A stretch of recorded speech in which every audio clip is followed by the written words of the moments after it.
time to go under the sea, where there are mermaids, sorceresses, and intriguing crossover pairings. It's time to explore the Disney crossover ship of the Little Mermaid's Ariel and Treasure Planet's Jim Hawkins. This is Shipper's Guide to the Galaxy, and it's time to get to know the ship known by some as Jeriel. However, it's more likely you've encountered this pairing just being called Jim X Ariel, Jim and Ariel, Jim plus Ariel, and other names like that. Part of that may be that the term Jeriel has some Urban Dictionary definitions that are A, not very flattering, or just not applicable. The #1 Urban Dictionary definition uses Jeriel as a stand-in for an amazing, perfect man, using it in the sentence, "Look, that boy is amazing. Bet his name is Jeriel," or Jeriel.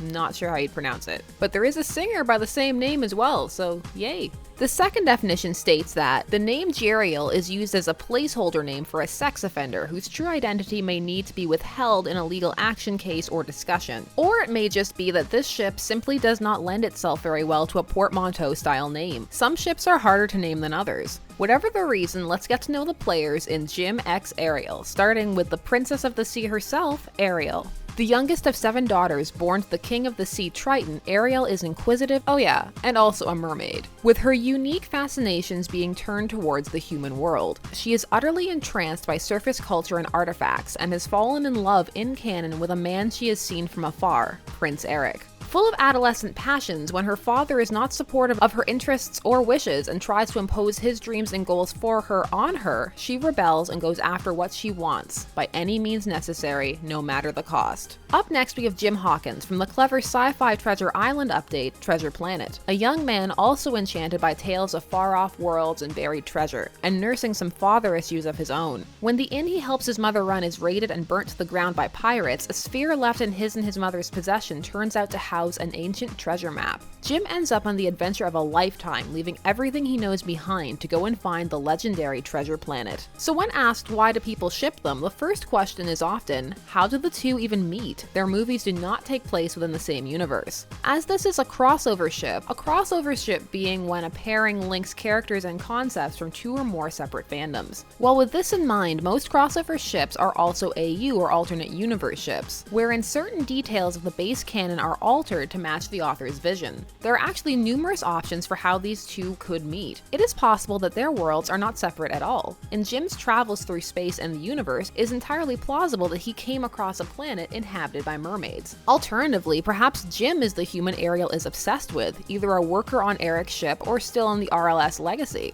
And perhaps it's that ship that suffers a wreck that causes him to be saved by her. Or perhaps Jim works for Prince Eric in an attempt to earn some extra money for his mother, and encounters Ariel after she has already sacrificed her voice and been brought to the palace, and the two hit it off. Ultimately, the ways that they meet can be as simple or complicated as the creator desires, and this couple have some amazing fanvids out there by the talented and patient editors who take the time to manipulate and mask out these characters to put them all in scenes together, such as with the amazing Crashed vid by Cassiopeia that is a wonderfully thought out and well put together AU vid of tragic romance. Alright, so they've met, but would they get along? Well, both Ariel and Jim have adventurous spirits and are willing to take risks and have almost no comfort zones to speak of to step outside. They're willing to chase their dreams at almost any cost. Both are rebellious and have a bit of a flair for the dramatic when dealing with parental conflict, and so the idea of them running off together in spite of, or perhaps because of, parental disapproval is an easy scenario to imagine. They both do still care for their families though, and are a tad too trusting, which can lead to betrayal, but they are both fierce and brave. Fans of these two like to imagine the pair going on all kinds of adventures, from the epic to the mundane. Kind, young, and slightly foolhardy, these two have the potential to fall for each other hard and fast, and with the AU aspect needed to make their story work, the author, artist, or vidmaker is in total control over how their story will develop. There's just a lot there to work with. There is also an opportunity for some cute interplay of parental figures if one includes John Silver, Sarah Hawkins, or Triton to add some awkward realism to being a teen and dating, for those who like that sort of thing.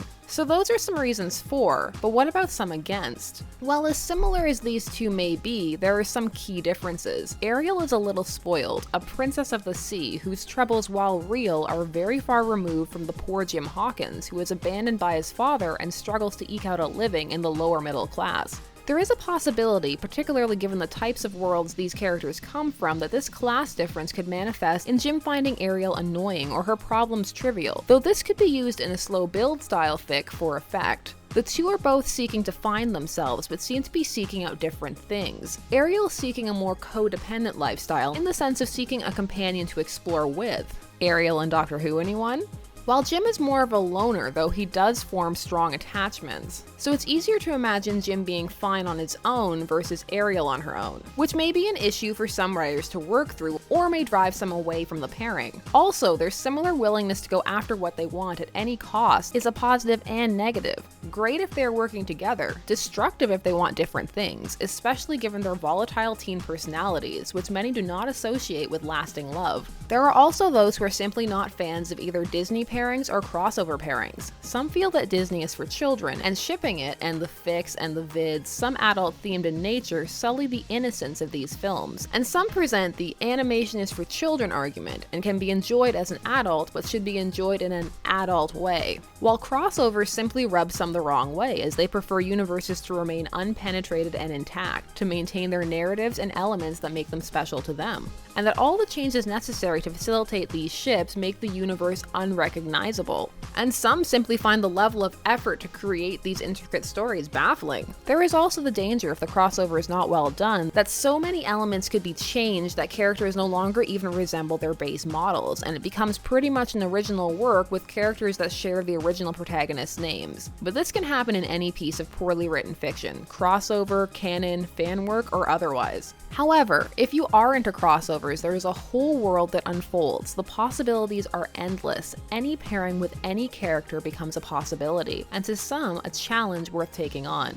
It doesn't take much tweaking to make Ariel and Jim inhabit the same sphere, and according to some fan theorists, most films in the Disney canon are already interconnected in some way. So the question is, do you want Ariel to be a part of Jim's world? Is their love the treasure of Treasure Planet? Both of these characters have many rival crossover ships, but this one has a plethora of beautiful art, vids, and fics that are worth exploring, and it seems to stand out in many people's hearts. So check out all of those if you want to see all the amazing ways people have found to get these two together. Are you guys fans of crossover fics? Why or why not? Share all your opinions and feelings down below. And of course, do you ship Jim and Ariel, or do you ship them with somebody else? Thanks so much for watching. Don't forget to like, share, comment, and subscribe. Check out social media to stay up to date, and as always, stay tuned, for there are as many ships out there as there are stars in the sky.